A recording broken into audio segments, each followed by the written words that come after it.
Hindi box office net కంటే మన net ఎక్కువ ఉండాలి. దేవరా కంటే 10 ఎక్కువ ఓపెనింగ్ తీసుకురావాలి. ఇది మీ బాధ్యత. ఈసారి బాధ్యత సంగతి ఏమో గాని తీసిన వాళ్ళకి చూసిన వాళ్ళకి ఏకకాలంలో దోలు తీర్చేసి తమ 2 కాలర్లని దించుకునేలా చేసింది ఈ వార్ 2 మూవీ. మరి కొద్ది రోజుల్లో ఈ మూవీ ఫస్ట్ యానివర్సరీని కంప్లీట్ చేసుకోబోతుంది కాబట్టి ఈ హిస్టారికల్ లాక్లస్టర్ మూవీని మళ్ళొకసారి నెమరు వేసుకుందాం. ఓకేనా? ఓపెన్ చేస్తే జపాన్లో ఒక వృద్ధ మానవుడు తన 75th బర్త్డే సందర్భంగా ఫ్రెండ్స్ తో కలిసి పార్టీ చేసుకుంటూ పెంపుడు నక్కలకి మొక్కలు విసురుతూ ఉంటాడు.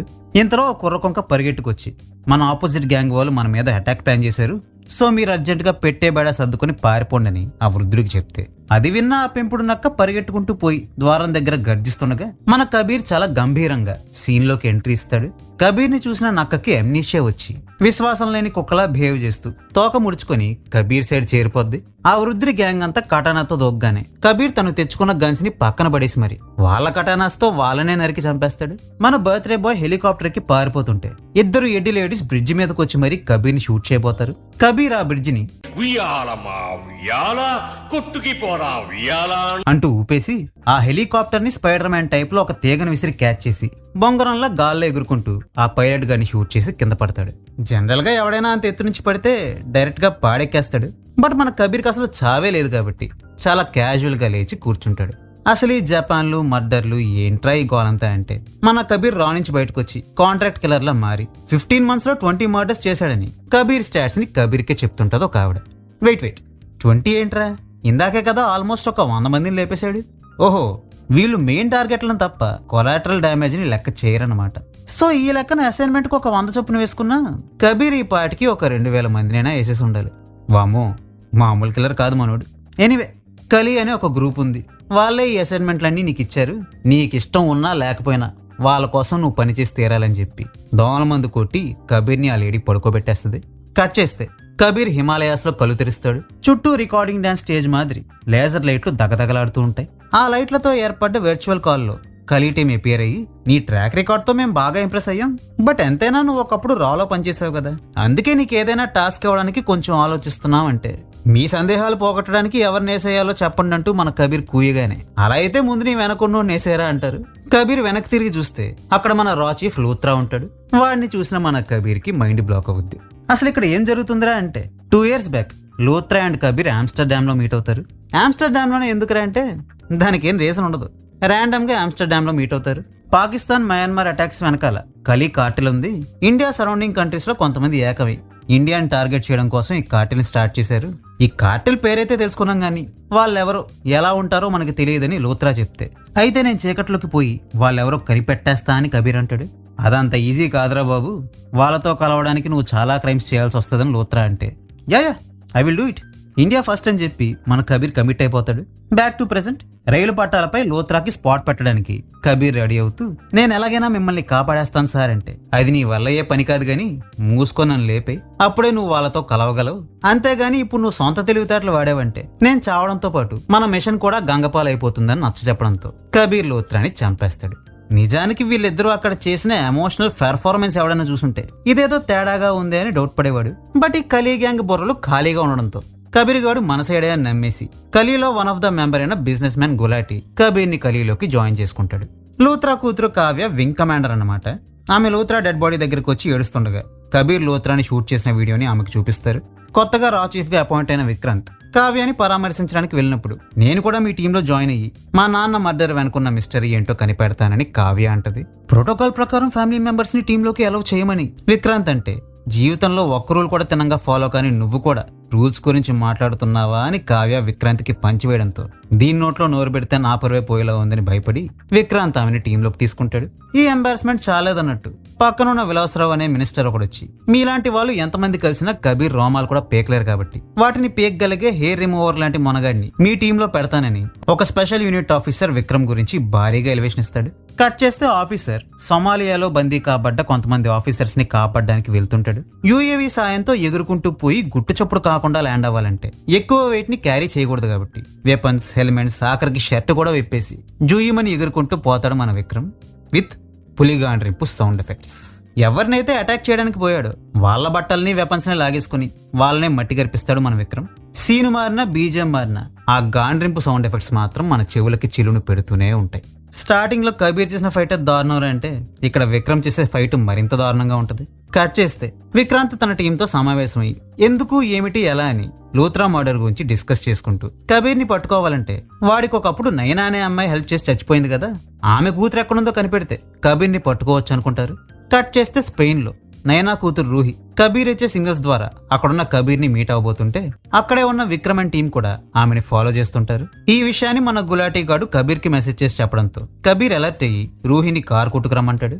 ఈలోగా కబీర్ కావ్యతో ఒక చిన్న ఫైట్ చేసి మళ్ళీ స్పైడర్ మ్యాన్ లా ఒక స్టంట్ చేసి ఎస్కేప్ అయ్యి రూహితో కారులో పోతుంటే విక్రమ్ కూడా ఒక కార్ వేసుకొచ్చి గుద్రాట ఆడుకుంటూ ఒక బ్రిడ్జ్ ఎక్కించగా విక్రమ్ కార్ని పల్టీ కొట్టించి కబీర్ తన కారుతో పాటు బ్రిడ్జ్ మీద నుంచి ట్రైన్ మీదకి జంప్ చేస్తాడు.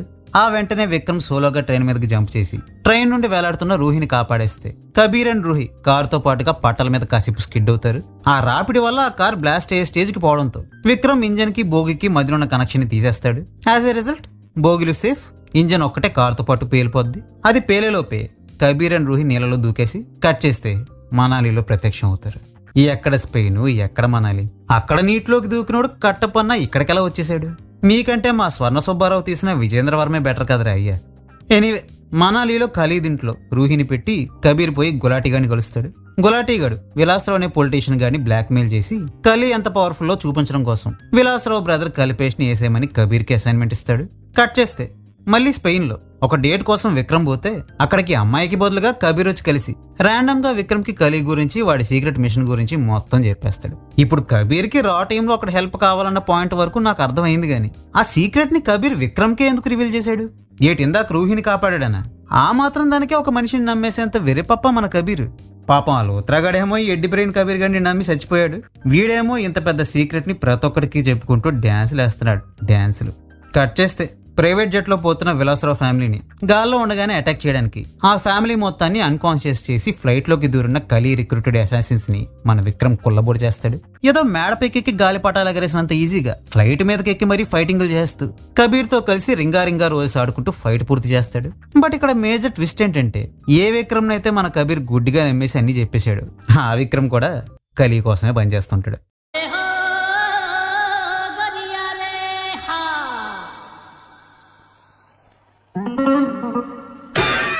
కబీర్ చేతిలో పారాచూట్ ని పెట్టి ముద్దుగా కబ్బు అని పిలిచిన మన విక్రమ్ ని చూసి నన్ను కబ్బు అనే గబ్బు పేరుతో పిలిచావంటే కొంపదీసి నువ్వు రఘువు అని క్వశ్చన్ వేసిన కబీర్ ని ఇంట్లోంచి బయటకి గెంటేసినంత ఈజీగా ఫ్లైట్ లోంచి గెంటేసి ఏదో బస్సులో హ్యాంగింగ్ చేసే పోరగాట్ల డోర్ దగ్గర నించొని లుక్కులిస్తుంటాడు మన విక్రమ్ అలియాస్ రఘు.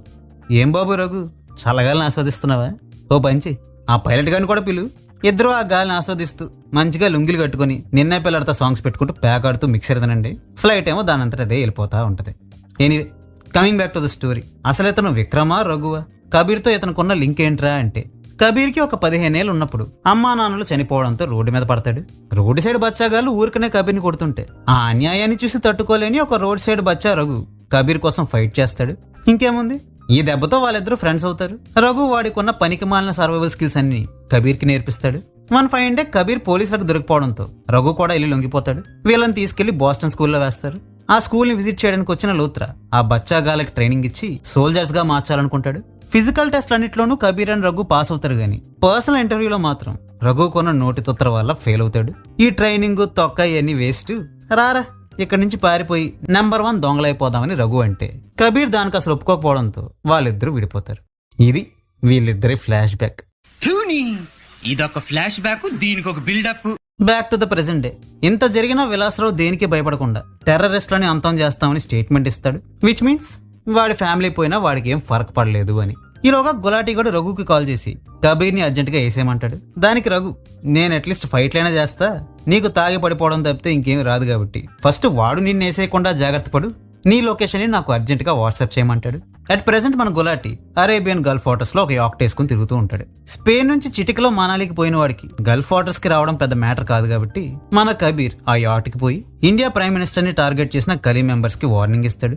ఈలోగా మన రఘు కబీర్ ని షూట్ చేసి యాట్ లో ల్యాండ్ అవుతాడు. పనిలో పనిగా వాడిని తక్కువ చేసి మాట్లాడినందుకు గాను రఘు గులాటీని చంపేస్తాడు. ఆ హత్యని కబీర్ అకౌంట్ లో వేసేసి గులాటీ పొజిషన్ ని కొట్టేద్దామనేదే మన రఘు మాస్టర్ ప్లాన్. దానికోసమే ఇంటర్వెల్ దగ్గర కబీర్ని రఘు చంపకుండా వదిలేసి ఇప్పుడు వేసేద్దాం అనుకుంటాడు. బట్ మన కబీర్ ఒక మోటార్ బోట్లోకి దూకేసి వాడి వాచ్లో ఒక బటన్ నొక్కగానే ఆ యాట్ పేలిపోతుంది. రఘుకి కూడా ఒక మోటార్ బోట్ దొరకడంతో ఒక దిక్కుమాలిన చేజ్ స్టార్ట్ అవుతుంది. ఆ చేజ్ కూడా ఎంత లొసుగులో చేజ్ అంటే నీటిలో తిరిగి తిరిగి బోర్ కొట్టి ఏకంగా రేస్ ట్రాక్ లోకి మోటార్ బోట్ వేసుకుని మన రఘు తెగ చక్కర్లు కొట్టేస్తాడు. చక్కర్లు కొట్టడం పూర్తయ్యాక మళ్ళీ చక్కగా నీటిలోకి దూకేసి కబీర్ని షూట్ చేస్తాడు. బట్ మన కబీర్ని ఈ బుల్లెట్లు ఏమీ చేయలేవు కాబట్టి మన రఘు కాసేపు దేవరాలా మారి సముద్రంలో స్టంట్స్ చేస్తూ కబీర్ని చంపడానికి ట్రై చేస్తూ ఉంటాడు. బట్ మళ్ళీ మన కబీర్ వాడు వాచ్ని ఒక్కసారి నొక్కగానే పారాచూట్ వచ్చేసి గాల్లోకి ఎగురుకుంటూ ఎస్కేప్ అయిపోతాడు. కట్ చేస్తే మన రఘు ఢిల్లీ రా హెడ్ క్వార్టర్స్ లో ఒక పనికిమాలిన మీటింగ్ లో కూర్చుంటాడు. పిఎం కి సెక్యూరిటీగా రఘుని దావోస్ కి వెళ్ళమంటాడు మన వేర్రి విక్రాంత్. ఈలోగా పేలిపోయిన యాట్ పిక్స్ లో కబీర్ యొక్క రింగ్ కనబడడంతో ఆ రింగ్ ని తీసుకుని కావ్య కబీర్ ని వెతుక్కుంటూ పోతుంది. మధ్యలో ఈ రింగ్ గొడవ ఏంట్రా అంటారా? ఫ్లాష్ బ్యాక్ లో కబీర్ అండ్ కావ్య లవర్స్ అన్నమాట. కాకపోతే మన కబీర్ సోల్జర్ అవ్వకుండా రాలో చేరాడనే కోపంతో కబీర్ తో కావ్య బ్రేకప్ చేసేసుకుంటది. వెయిట్ ఇలా జాబ్ నచ్చలేదని బ్రేకప్ చెప్పిన తింగర్ బుచ్చిని ఎక్కడో చూసానే.